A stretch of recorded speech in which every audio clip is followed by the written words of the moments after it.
Federal appeals court blocks ban on bump stocks and APOS. New Orleans. A Trump administration ban on bump stocks, devices that enable a shooter to rapidly fire multiple rounds from semi-automatic weapons after an initial trigger pull, was struck down Friday by a federal appeals court in New Orleans. The ban was instituted after a sniper using bump stock-equipped weapons massacred dozens of people in Las Vegas in 2017. Gun rights advocates have challenged it in multiple courts. The ruling by the 16-member Fifth U.S. Circuit Court of Appeals is the latest on the issue, which is likely to be decided at the Supreme Court. It's a firearm issue that involves not the Second Amendment, but the interpretation of federal statutes. Opponents of the ban argued that bump stocks do not fall under the definition of illegal machine guns in federal law. The U.S. Bureau of Alcohol, Tobacco, Firearms and Explosives says they do, a position now being defended by the Biden administration. The ban had survived challenges at the Cincinnati-based 6th U.S. Circuit Court of Appeals, the Denver-based 10th Circuit, and the Federal Circuit Court in Washington.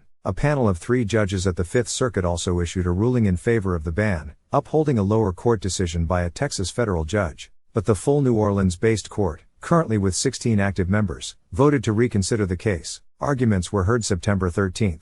Bump stocks harness the recoil energy of a semi-automatic firearm so that a trigger resets and continues firing without additional physical manipulation of the trigger by the shooter, according to the ATF. A shooter must maintain constant forward pressure on the weapon with the non-shooting hand, and constant pressure on the trigger with the trigger finger, according to court records. But the full appeals court Friday sided with opponents of the ATF rule. They argued that the trigger itself functions multiple times when a bump stock is used, so therefore bump stock weapons do not qualify as machine guns under federal law. They point to language in the law that defines a machine gun as one that fires multiple times with a single function of the trigger.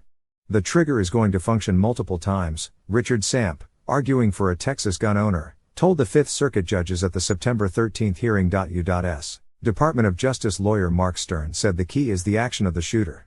You only have to do one thing, Stern told the judges. Your trigger finger isn't doing anything other than sitting still. And quote.